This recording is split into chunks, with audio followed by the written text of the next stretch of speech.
కావాలి సార్ అని చెప్పారు.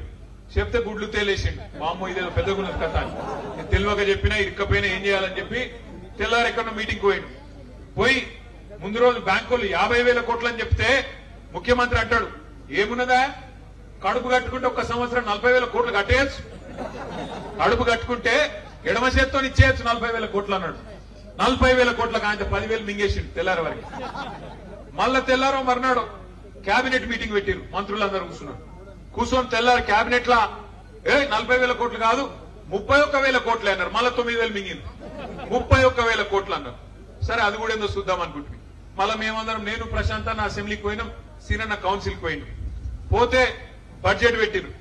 బడ్జెట్ లో చూస్తే 26,000 కోట్లే అన్నారు. మళ్ళా 5,000 కోట్లు మింగింది. ఏడవైనరబై ఇవన్నీ అనుకుంటే మళ్ళా తెల్లారో మర్నాడో ఆయన నెలకో 2 నెలలకో ఆ ఉప ముఖ్యమంత్రి గారు చెప్తున్నాడు, బ్యాంకులతో మాట్లాడుకుంటే ఇంగ్లీష్ లో చెప్తున్నాడు, మనము పైసలు వేసినాము కానీ మొత్తం అందలేదు అన్నాడు. ఎంత వేసినామని చెప్పిండు ఎరికేనా? 12,000 కోట్లు. కథ మొదలైంది 50,000 కోట్ల కాడ, కథ ముగిసింది 12,000 కోట్ల కాడ. అంటే మరి 38,000 కోట్లు ఏడవైనాయి, ఎక్కడికి పోతున్నాయి? ఎటు? పక్క మాట టకీ టకీమని పడుతున్నాయి అన్నాడు. టకీ టకీమని టకీ టకీమని ఒక రాహుల్ గాంధీ ఖాతాలో మాత్రం జోరుదారు పడుతుంది. టకీ టకీమని మూటలు మాత్రం ఢిల్లీకి పోతున్నాయి.